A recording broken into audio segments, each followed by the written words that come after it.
So, good morning mga classmates. Welcome to Mrs. Rugby Channel. Kaya mga classmates, nagbaba ako ng ano natin, mga pure natin na na-hatch ngayong araw. So, samahan niyo ako mga classmates.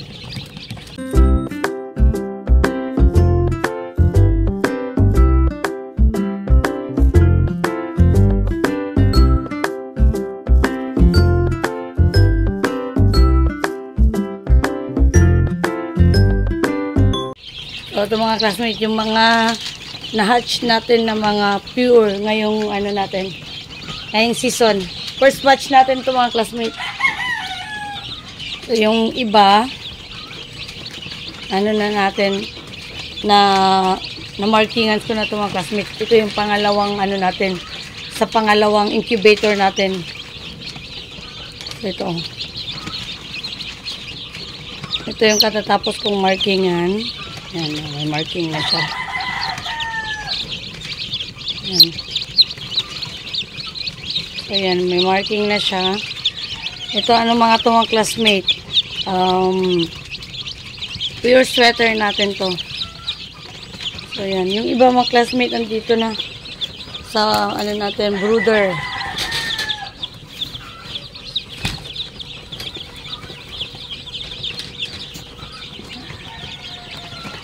Ito na mga classmate yung mga ano natin. Unang mga na-markingans ko.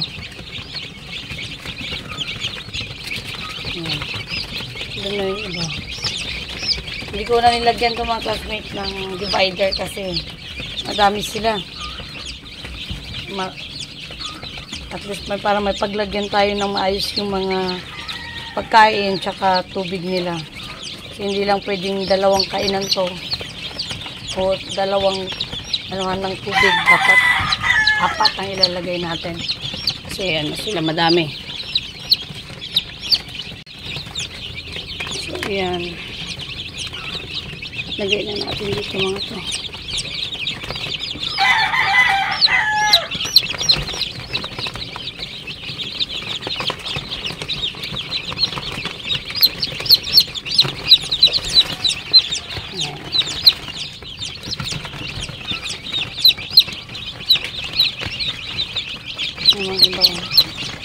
Yung paglalaruan nila.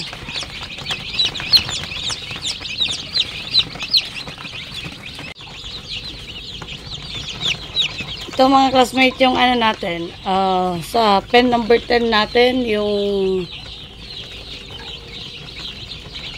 gray natin na galing kay JJA South Star. So, dalawang ano na natin mga classmates, dalawang breeding pen na ang gray natin. Yung dating inahin natin na dalawa, nasa pen number 1 namin. So, yung ano pa rin, yung lalaki is galing pa rin sa JJA South Star. So, ito naman yung ano natin, bagong breeding pen natin na sa gray pa rin. Ganda nila. Meron tayong na-hatch na 10. Ayan, may marking na rin sila. Ganda nila. Ito naman mga classmate yung ano natin, sa breeding pen number 8 natin, yung sweater over yung mga white natin. Yung white natin na mga inahin is half na white tsaka sweater yun dati. Yung white natin na champion natin, tapos sweater na mga babae. Yan. So meron tayong na-hatch na 6 ngayon, tapos may nauna kong 3 kanina sa kabilang hatcher natin. So meron tayong 9 dito sa breeding pen number 8 natin. So ito mga classmates, meron tayong 10 sa breeding pen number 9 natin. Yung lalaki is sweater dan gray, tapos yung babae is pure dan gray siya.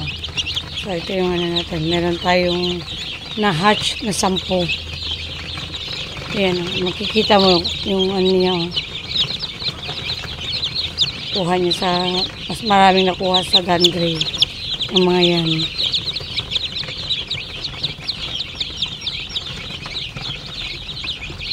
Ayan tayong sampo. Kaya mga classmates, tapos na tayo mag-markings. Prepare ko lang yung tubig nila. Ang ganyan na yung mga classmates, hindi na tayo maglagay ng divider kasi halos 100 na ito mga classmates. Ang daan din ang na-hatch natin ngayon. Ayan. Ayan natin na sila ng pagkain.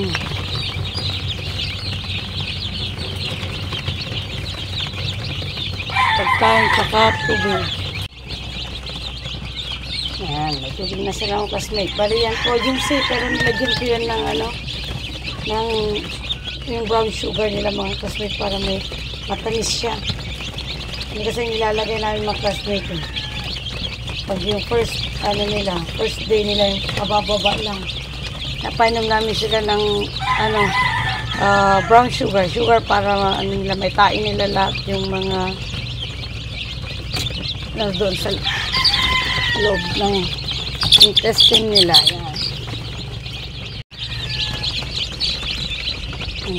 Yan na sila, puhaw na.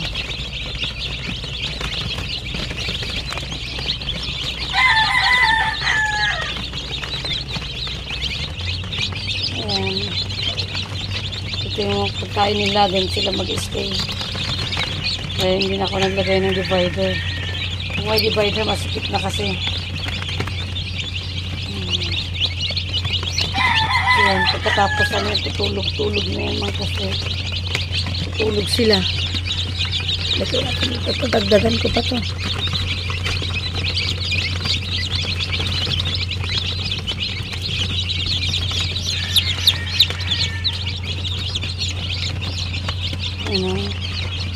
Kami lang umiinom dito.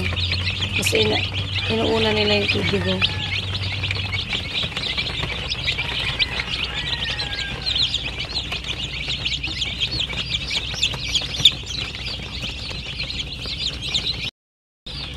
So, yun lang ulit mga classmates. Maraming salamat sa patuloy ng pagsubaybay sa Rugby TV at saka sa Mrs. Rugby Channel. Maraming salamat. God bless at mabuhay po lahat ng sabongero.